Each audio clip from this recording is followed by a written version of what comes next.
Folks, John Cacioppo has died.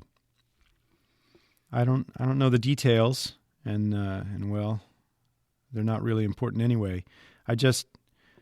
Right away, I want to express my condolences to those closest to him, to Stephanie, to John's family and friends, and to his many colleagues and students. The news came as a shock to me. As some of you know, John was recently a guest on this podcast, Circle of Willis, and his conversation with me was rich and substantive, like just about everything he did. In fact, the conversation contained so much that I cut it down quite a bit.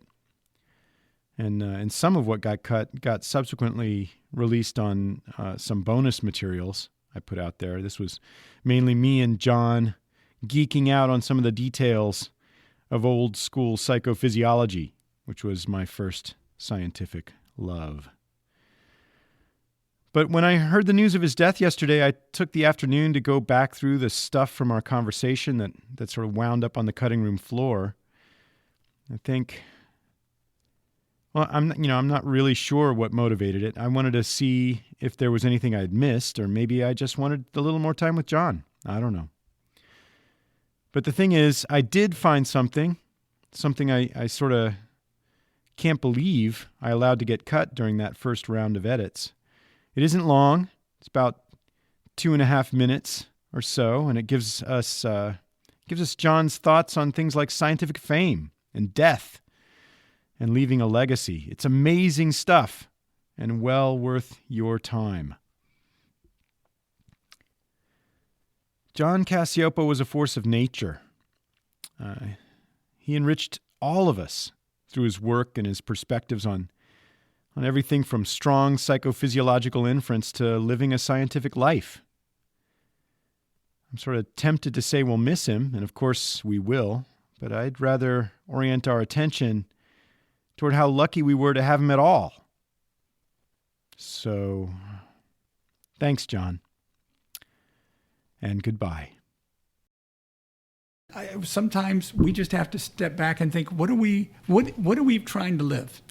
And this notion that scientists give up fortune for fame is silly. How many famous scientists across history can you name? Einstein. Okay, give me another one. And if those are your odds of becoming famous, good luck. Yeah. I mean, they're quote relatively famous people, but really, you might know Al Bandura, who just won the National Medal of Science. All right, yeah. Al is 90 years old, the most highly cited social scientist in the world. But in 20 years, he'll still be in textbooks, but people will be exposed to him, but they won't really know him. And you go to the person on the street, they won't know who he is. Yeah, John Gottman once told me that he wanted to be like the guy, whoever it was that invented Velcro.